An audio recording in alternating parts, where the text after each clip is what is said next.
Hello, everybody. Hello, hello, hello. Welcome to Breaking the Grade Live, our LinkedIn Live. And honestly, if I was going to select somebody to be my next John Gamba, my ride or die, uh, LinkedIn's, bars, travel, any of that stuff, it would probably be the person who's here today, Jolene Levine, who, of course, I was introduced to by the great John Gamba. So, Jolene, welcome to the show. Thank you. That's huge. I take that Dude, like I can actually die now because you've put me in that category, Josh. I'm great. yeah, good. Thanks for Well, having me. it's all true. Thank you for being here today. And I know that you are coming off kind of a whirlwind of travel. Yesterday you were traveling, so that's why we got to accommodate the talent in your schedule. So that's why we moved it to today. But just give everybody the quick 30 seconds of who you are, where you've been, and what you're up to. Awesome. So excited to be here today and chatting to your amazing audience. My name's Jolene Levine. Actually started as a founder in Australia about 18 years ago, working in the education space in learning environments and product design with my husband. We started our business 9 years ago. We came to the States, and we'll get into sort of the story and where unstructured growth leads to. But I would say, to sum it up, I'm just a really big advocate for designing great learning environments where kids can thrive. That's based on evidence and research, and supporting manufacturers in designing great product and supporting the design community in creating the spaces to support future focused learning and, really help kids feel good and safe and ready to learn in these spaces. Yeah, super cool. You know, you're not really supposed to steal my thunder, and you did, but because I love you, it's okay.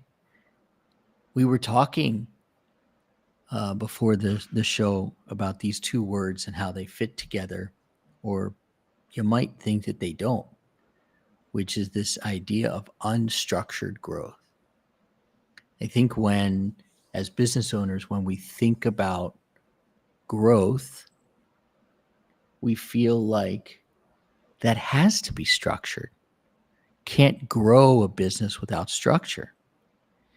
And we're going to discuss that from a couple of different angles. But the one angle that I want to talk about it from first is that I get to work with a lot of companies in the education space who are making upwards of $10 million a year. And guess what? They don't have a way to get leads on repeat. Because you can have a $10 million company and be scared shitless of it, Of because course. $9 million can be wrapped up in one contract. And if that contract goes bye-bye, and especially with this administration, whether you like them or not, contracts are going bye-bye, you are now down to $1 million company, which some people may say, I'd love $1 million company. But when you got a $10 million company, you go down to $1 million company. So that's unstructured lead generation. Hmm. That's the way I look at those two words together. Based on your experience, can you talk to us about what unstructured growth means to you and how you experienced it in the growth of your business? So, I mean, Josh, I even think about what you do in terms of creating systems, having a system of getting leads, of doing anything in your business. So when we came to the States to open up our business, we already had a business in Australia that had been going for 5 years. That was a certain size, completely different market, completely different go-to-market strategy. And like, I think any typical entrepreneur, which I think I am, I saw a gap in the States and ran with it, real quick, and thought that we would have time to understand the market a little bit more. So I think knowing the market that you're going into very intimately, and all the nuances and what you actually need to do in order to fulfill those sales in that market properly is key. I didn't even think of that. I didn't think about how different it was going to be to do business here and what we actually needed to set that sales channel up appropriately. And then ultimately what also let us down was the systems internally inside our business. So we didn't have a CRM that we, came with. We had to build that on the run. We didn't, have the people in place to even, the right people to run the system. So we were like building the plane and flying it literally at the same time. And crashing. And crashing it, because that year that we made 10 million, I know we lost 10 million, just by trying to keep up and fix. Well, so to go with that metaphor, what did it feel like? I just got off a plane. I know you've been on a bunch of planes lately. I think flying is fucking nuts still. Yes. I still can't believe we're in the air. But like, were you on the plane, flying the plane, looking out the window, seeing like engines on fire and wings falling off? And there's only 2 wings as far as I know. I was like vomiting out the window, watching the wings fly off, actually, Josh. What happens to the vomit when you're at 35,000 feet and it's going out the air? It's bad. I mean, I was like 3:00 in the morning crawling on like warehouse shelving, doing tagging, doing whatever we could. It's a terrible feeling. A lot of people have said, wow, like, look at the success. You grew so quickly. If you look outwardly like that, some of it looks like a great success story. We came into a market, we generated interest like really quickly. We knew we had a product that was impactful and we spoke a different message and it stuck, right? So on all accounts from that respect, we did that really, really well, but we couldn't deliver. So if you can't deliver on the message that you're promising out, that's more dangerous than, just being very, like, even just be cautious with that. And that felt bad as an entrepreneur who's impact driven, who actually wants to do, something well and successful and really as we all do, believe in our product, right? I learned this lesson the hard way, that not every deal is a win and that you don't need to say yes to everyone. Did you have to learn that lesson the hard way too? Definitely had to learn the lesson, but that's I love that you've also brought that up, because I think that's also a strategic lesson in a business with any product you have, knowing your customers as well. Like, who are you and who are your customers? So if you have a limited sales force, which we did, I was the only sort of, one out there selling with dealers, but you got to, you got to find what opportunities are right for you and your product and the way that you do things, and not kind of like, kind of try and get to what's not going to be yours. So yeah, I think that's so important. I think you and I have discussed this, and people who listen to this show know this. And I'll pause for a second. Anybody who is interested in kind of putting your name in the chat and your LinkedIn and asking a question, go for it. We're happy to always to hear from people, and we'll answer the questions that we can. But people who do listen to this show know that I love to talk about this idea of window washing.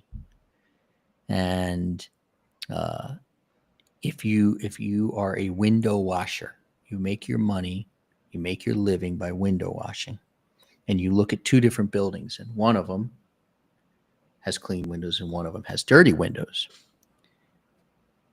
In my opinion, and I think yours, you should really approach the building that has clean windows, because they appreciate what you do. They love a clean window. They love that smell. They love that feeling. And in my second business, Flex Academies, I started off by approaching the wrong people. I was a window washer who went to people who had dirty windows. And while they want your help, they really don't value it. Yeah. So I had to pivot, and I had to start talking to people who wanted clean windows, and because I knew their problems. And I think this has to be particularly important for you because you're selling furniture. And I'm not going to turn my camera and show you that we have finally finished decorating our beautiful 1,000 Yay. square feet here in Washington, D.C. But picking out the furniture was really tough because you can look at, a couch and you can say, well, that couch, is it $500 or $5,000? Because they look the same. So you have to convince people, you, Jolene, have to convince principals, superintendents, whoever you're talking to, who's the right person, that they need to value furniture. So can you talk to our audience about how you took something like furniture that can look so confusing to people and say, spend the money and here are the outcomes? Yep.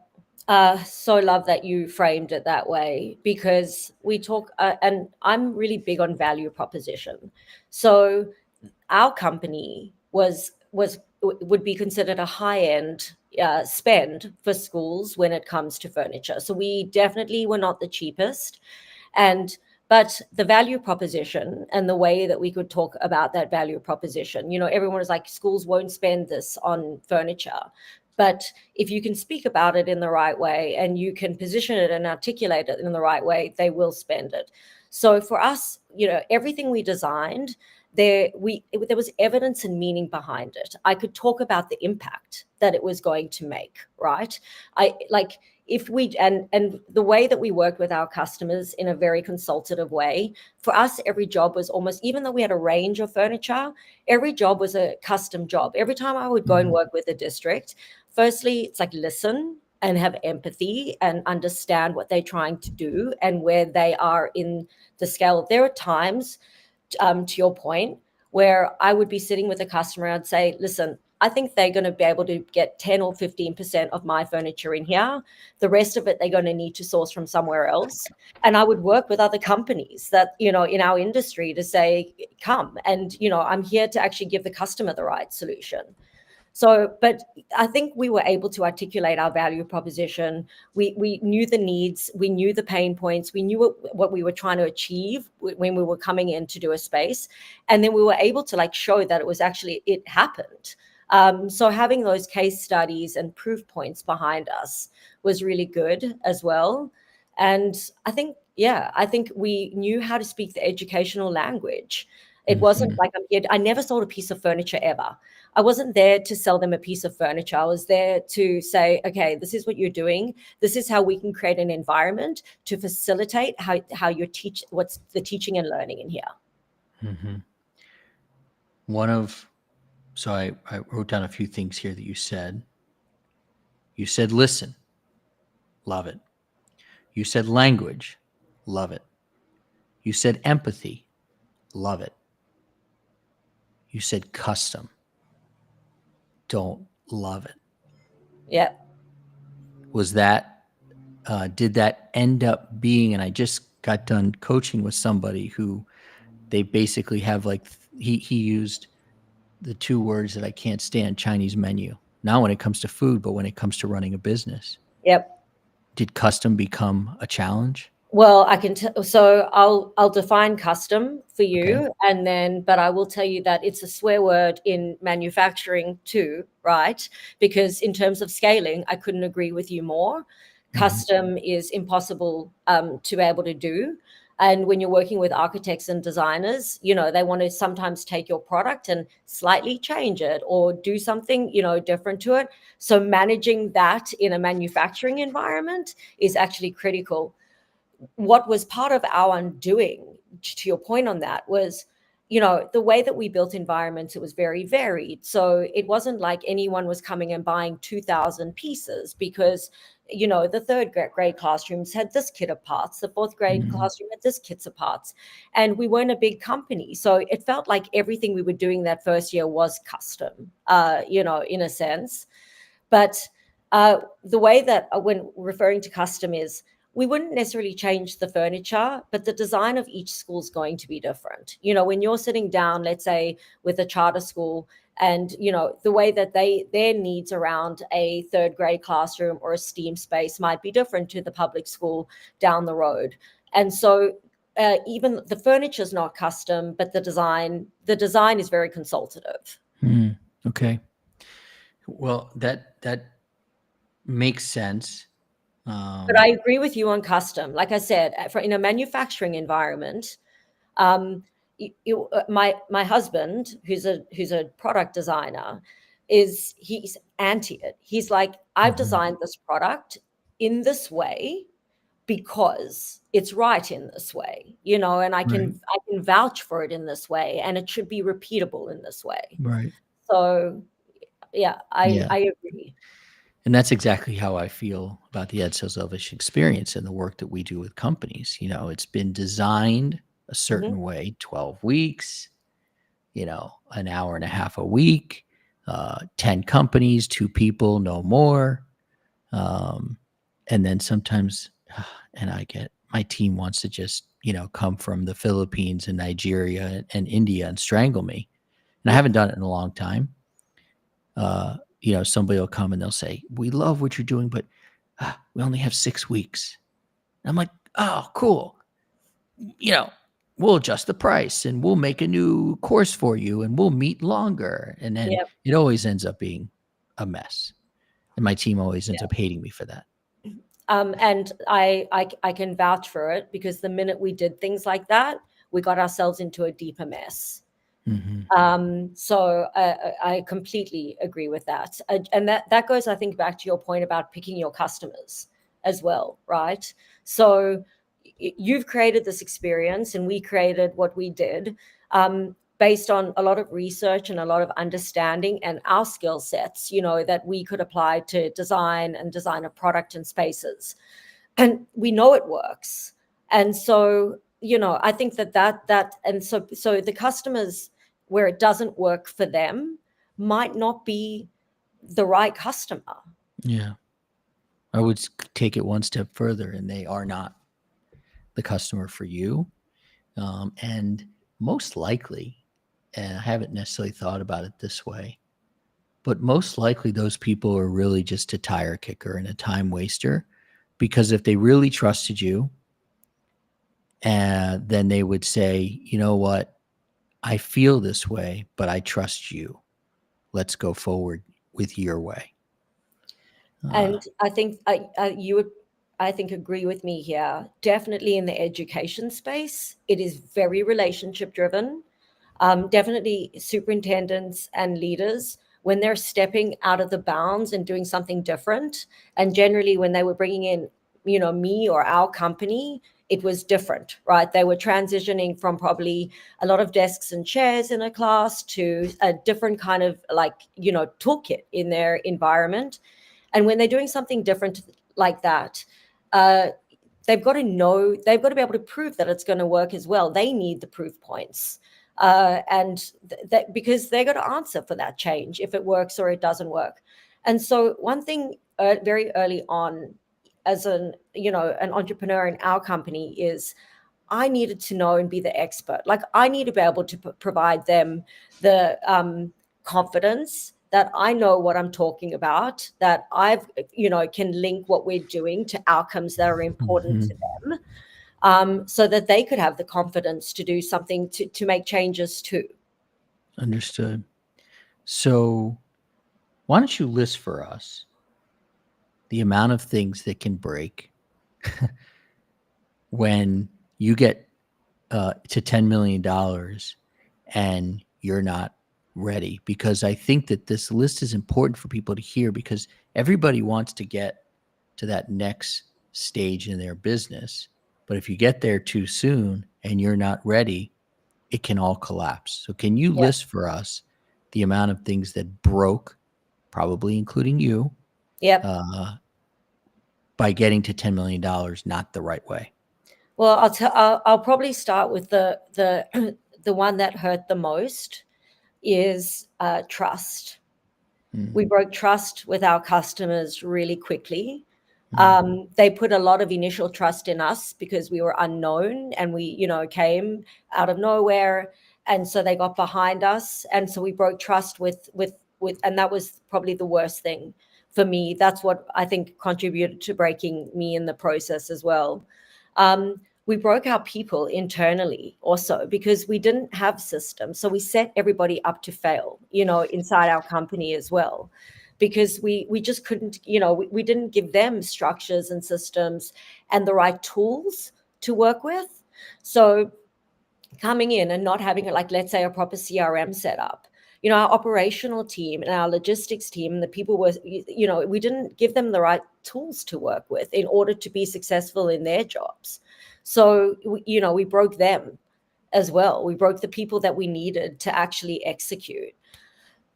So those were I guess the two we broke ourselves, and then we ultimately, Josh, ended up, because we had no money, to be able to then carry on and get to the next level.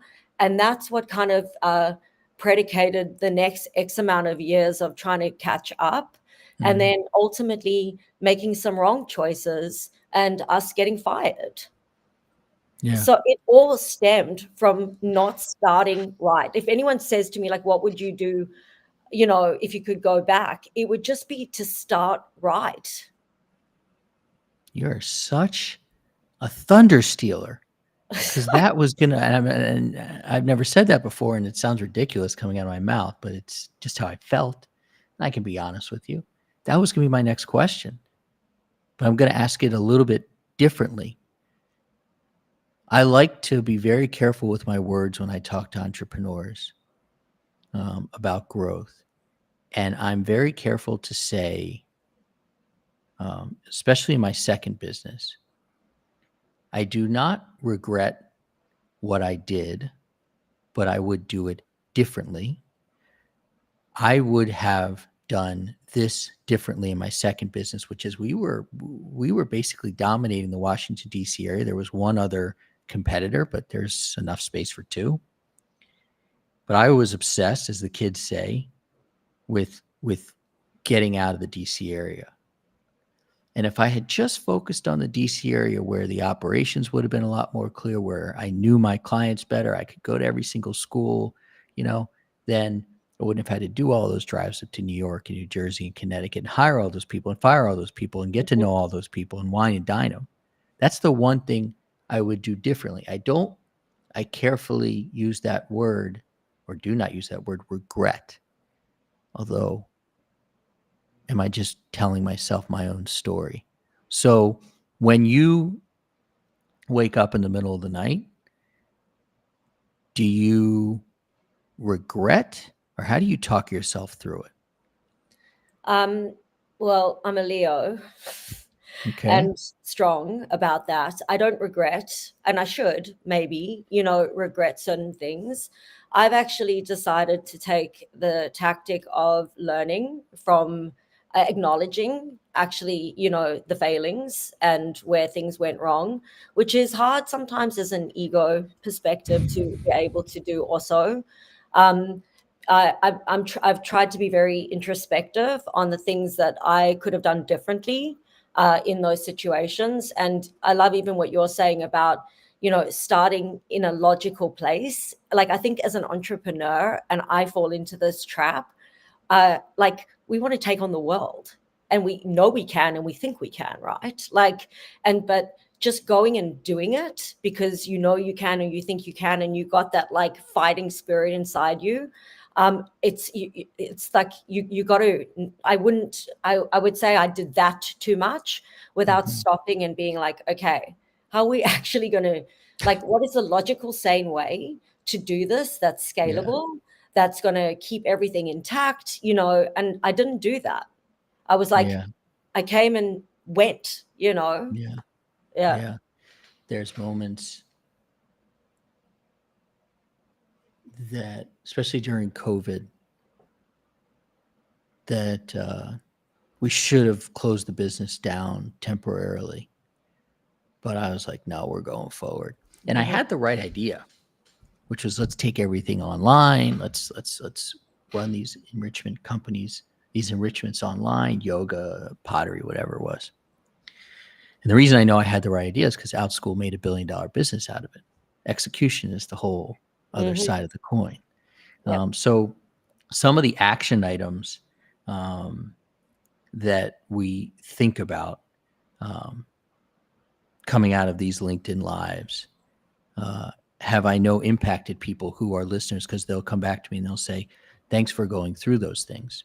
Because you and I have, in this conversation, we've talked about more of the looking back and what we experienced. And I want to help people kind of going forward to kind of learn from some of our mistakes.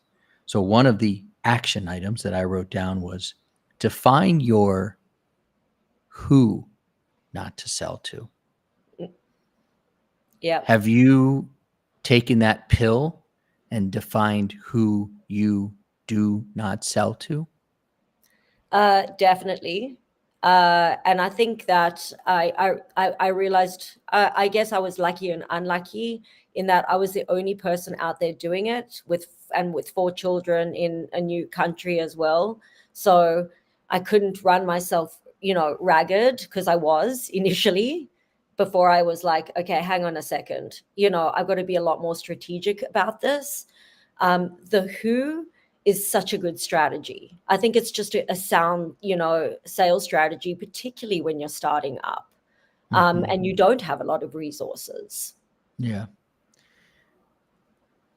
The next part is to kind of audit your sales pipeline and see who's in there that doesn't align with your mission. But then, Jolene, and this is the tough part, imagine that we printed it out, all right, old school. You got to take your pen and you have to put a line through that person that's not going to grow your top line, that's not going to be in your pipeline, that's going to affect your numbers. And that is so much easier said than done, because you're essentially killing your own sale. Yeah. Talk about having to do that. Well, and like I also found, again, sometimes through the hard way, that top line number is almost fictitious, right? Unless that top line customer that oftentimes you spend the longest on, right, in terms of resources, trying to convince or trying to make happy. By the time it hits your bottom line, it's just a revenue figure. You've made nothing on it. So I think that's what I've learned sometimes in that process as well. And then you've lost sight of the customers that you should be paying attention to. And fine. And so let's talk. You mentioned revenue. That's one thing, as you get to the bottom line. But I want the audience to know that Jolene is a badass, fit, cool, put together, well-dressed chick. And I use chick in the most endearing way. Thank you. I take it in that. Yeah, like you would say dude, or how we might say it for the guys. So can you talk to the people in our audience about how they take care of themselves? Because you can look at a top line revenue and you can see what erodes as you get to the bottom line. Harder to do when you're looking in the mirror. So what do you encourage people to do to do their best? And we can't be our best on every single day, as we know, to do their best to stay healthy. So thank you. I appreciate it. For those that know me, I box for an hour and a half every morning and I run. And that's actually not only good for me physically, but I it's so in tune with, it's like kind of meditate. I need that for myself. It's a reflective time in the day where I can just, everybody in my family knows, don't talk to me before I've gone and worked out and let it out, because I reflect in that time, actually, weirdly. Like I do think a lot. I get a lot of anger and frustration out, which still exists, for all of us as you're going through this journey. Like it's tough. It's tough to go out there. It takes a lot of guts, to be an entrepreneur, and you really put yourself out there. So I do really make the time for myself, which again, as sometimes even as parents, it's hard to put yourself first when you've got your work and then you've got your kids, but you got to. It's so important to find something that helps to relieve the stress. Otherwise, you're just going to explode. Yeah. What does it mean for you? And I'm asking this for myself, but for everybody else, hopefully as well. What does it mean to reflect? Like when you say I reflect, like what do you do? Because I'm trying to figure that out. I'll detail a little bit more, but like, what does that mean to you? I think it's that those are the moments, Josh, where I'm like replaying all the things that happened that didn't, go well. And it is like, if I could do this again or would do it again, how would I do it differently? And then a little bit, I think getting older is reflecting on myself and my actions in that, so that I can learn from it and not make those same mistakes again. The way, we're here to talk about the unhealthy way to scale and what can happen. And I'm like, happy to be openly vulnerable in I don't think any founder really would like to say to have our story, right? But I did come back from it. And I think it's because I'm reflective and because I was like, okay, I'm going to learn from this. It's not going to beat me. The mission is so strong. That doesn't change. We just got to find another way to do it. And I've got to learn from those mistakes. Otherwise, I'm just not going to grow from this. It's going to happen again. So one of the things we talk about is resilience. There's resilience. There's resilience that we need to have as entrepreneurs, obviously as human beings, but certainly as entrepreneurs every single day. I like to say that, and I used to experience this a lot more in my second business, where, I could get off the phone with a school district, that wants Flex Academies. And then the next phone call can be from a PTA president who's just chopping me to shreds. So you can go from the penthouse to the outhouse in a matter of minutes. I call it compartmentalization is like key, right? Yeah. You're like, or it could be reversed. Like you're just getting killed. You pick that phone back up. You're like, hey, how are you? But you have to be resilient. You do. And so your business broke. You kept a mission alive. Yeah. Was that something that you planned for before, or is that something that you just had to deal with in the moment? Oh, in the moment, because I was blindsided. In my it was bizarre because when that happened, all I'd known was that we were going to build this company, and then we were going to go to America, and then we were going to take, and I had for 18 years my first child wrapped up this dream in that this was the mission. And interestingly, my husband, who's was a co-founder with me, always said to me, Jolene, at some point in time, you're more than this company. Like the mission is more than just this company. But I could never see that, right? And so now looking back, I always say to people, like, you never know, you might like your next story better. In the moment, it was brutal. And I'm like, how? But it was because of the resilience and because of the belief in the mission that I was like, I'm not going to fail. I can't. I've got 4 kids relying on me. I got a whole, we just got to pick this up and find another way. And so I put myself into rooms where sometimes, you want to just hide when things like that happen.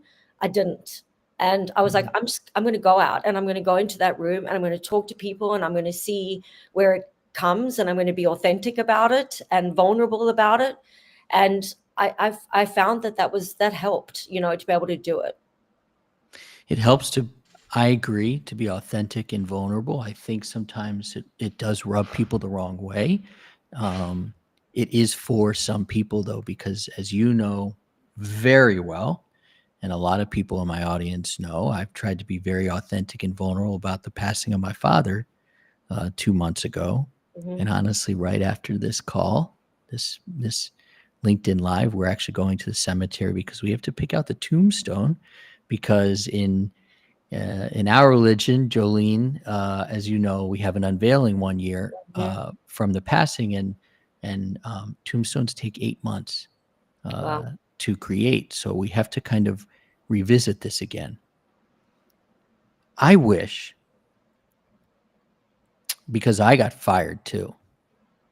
Well, my business partners walked away from the business, which essentially was firing me Mhm. as well. And I remember my wife was downstairs in our apartment in Capitol Hill, DC, Northeast DC, and she got a FedEx on a Saturday morning. Never forget that friggin' moment. I wish I could have been prepared for that. Me My too. father was sick 19 years ago. So I thought I was prepared for him to die on whenever, and it happened on June the 9th.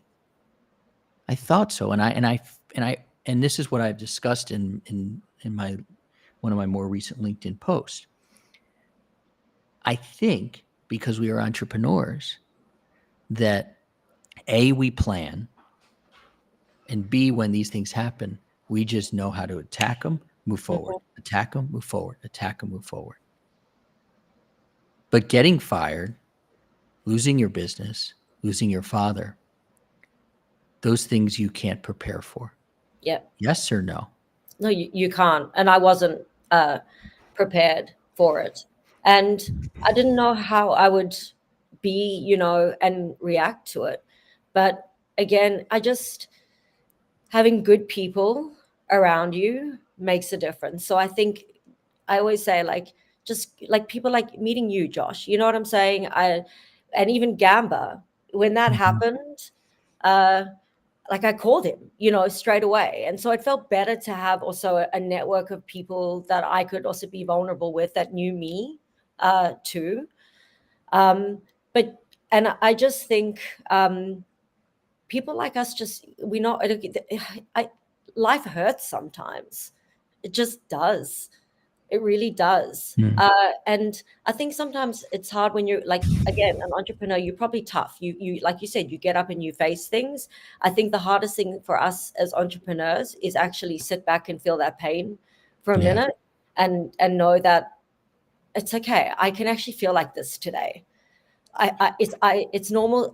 I don't have to fix it all the time. I can feel like this today and know that tomorrow you're going to wake up and be resilient again, because that's in our nature at the end. My dad's favorite saying was "Grow up, not down," and we're I with love my, that. I I think, love that. yeah, it was. It's really wonderful to hear now. It was really shitty to hear when I was like 10 or 11 all the time. And my cousin Brett, who's like a brother to me, as we were talking about the tombstone, he's like, "You should put that on the tombstone." I don't know if my family's going to go that route. We're more kind of on the simple route. But I think you make a really important point about having the right people around you. Mhm. You have to have, you can't see her, she's not on camera. My wife here has been along this ride with me for 13 years, the ups and the downs, and she's there for me to pick me up and sometimes to throw me down when Mhm. that's necessary. Of course. And when you have the right people around you, you can ride these waves even when the wave swallows you up. We're going to break here in a minute, but I'm going to tell a story that I've never told, and sometimes I wonder why I haven't told it. And it's about John, because he's such a good friend to you, and he's such a good friend to me, and he's such a good friend to a lot of other people. Man, and at this point, he can't tell me I can't tell the story, so I'll just beg for forgiveness. John was there for me, of course, as my dad got sick and we were in the hospital, and we were on the 4th floor and in the ICU, and it was like Wednesday or Thursday of the week that we spent in the ICU. My dad died the following Monday, and I got a call from John, and I love the dude, but I wasn't able to pick up in the moment. And we're at Suburban Hospital in outside of DC, and I saw the call, and I couldn't pick up, and then it was a couple minutes later, he texted me, and he's like, I don't have the exact wording, but he said, go downstairs, look at, in the entrance of the hospital, it's this beautiful glass entrance. And there are 3 tables. And under the second, I cannot cry, under the second table, there's a tissue box. And under the tissue box is a letter. What? He's like, I dropped it off from Philly. I got to go to Massachusetts. Oh my gosh. Now you make me love him even more. And he was gone. And I'm like, what? What? So I went downstairs, and there was a yellow letter. Oh my gosh. And that yellow letter is in my suitcase. Stays in my suitcase. And it travels with me. That's the type of people you need to have around you when you have $10 million and you then go broke. Yeah, no, 100%. And I hope that letter is a reminder to you as well of, having those people around in your life. That's a rich life, right? And unfortunately, like, I always think in the sadness of losing somebody you love, there's this joy of being so sad to lose that person meant you were lucky enough to have that person in your life. Because they made such an impact, and were so important. And loss is just hard. And friends like that are hard to find. That's such an amazing story. I'm really glad you told that to everybody. That's such an amazing story. John's going to be pissed. I love it. Well, it's true though. You're right. When you're up high and down, it really is the people around you that can help get through the hard times, whether you're resilient or not, are still shitty, right? And tough. And there's grief and there's loss and there's all these things. But it really does help to have people in your corner. Yeah. I have been waiting to tell that story, and it felt like the right time, because I love it. It would have been hard to tell the story with John here, although of course I could have done it. You can always grow up and not down. But because you love John the way that I do, I thought it was important to tell. And I think it's important for people, we talked about auditing your pipeline. Audit your fucking personal relationship pipeline too, because shit is going to hit the fan. Yep. You are going to get fired. You are going to lose that deal. You are going to lose that employee to your most fiercest competitor. Yep. And when you have the right people around you, you'll get through it. Maybe not as fast as one would like, because I would really like to get through this a little faster, but you will get through it. You will get through it. You will get through it. I think that's the message. And I believe that, Josh. I actually do. And I think that's what wakes me up and keeps me going, even in the roughest of times. It's somebody once said to me when I was like in the thick of it, it's seasons. Life is seasons, full of seasons, right? And sometimes it's good seasons and sometimes it's bad seasons, but they do end. And, the bad times do, that season does come to a close, and the birds and the trees and the flowers will bloom again. And I believe that. Yeah. Alvin is on our team and is stepping in for Ken today. Ken's our usual producer, but Alvin wrote this title, and I wanted to literally read it out loud, which is your show note. From $10 million in sales to losing your company, what education founders learn the hard way about selling, scaling, and staying aligned. And I think we perfectly covered that today. And I appreciate you being vulnerable. I appreciate you really telling people the truth about the good, the bad, and the really ugly that can happen. And then how you got through it and how you handle it on a daily basis which is really important because we are a crazy bunch of people to start a business and think that we can succeed Right. and then get knocked down and be like, no, I got this, Yeah. over and over again. And to your point, at the end of the day, it's the people around you that are going to keep picking you back up. So thank you for being one of those people. You become a really fast friend, and I appreciate that. Well, ditto, And you you know that know I'm here for you. Oh, so much. And thank you so much for having me on. It's just so nice to have a chat like this to, as you said, a friend. So excited to be here and be able to share my story. And hopefully people can learn, even from the hard parts. Yeah, they are hard. How can people get in touch with you so that they can connect with you, learn more, see how badass you really are? Well, I'm pretty easy to find on LinkedIn. And Josh, I'm also a massive advocate for women entrepreneurs. Yeah. And so, we try and give fierce females who are out there doing things a voice in our community. So in our Bold Woman Collective. But I think most people can find me on LinkedIn for sure. Yeah. No, I love that you're this fierce advocate for women entrepreneurs. And the stories that you tell are phenomenal. So people should turn into your podcast.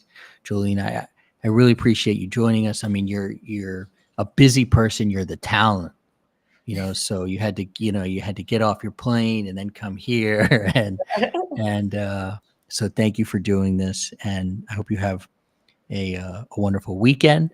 I will tell you, because we have alluded to this, I will say an early Shabbat Shalom to you. Thank And you too, and good luck for the next thing you've got to do today. Know that your people, feel your people around you, Josh, as you're doing this. I do. We appreciate everybody joining, and hopefully you got some of the strength that Jolene has given to me. I'm sure you got it as well. We're all here for each other. We got this great community. It's not easy, but it certainly is really rewarding every single day. So thank you for joining us. Have a great weekend.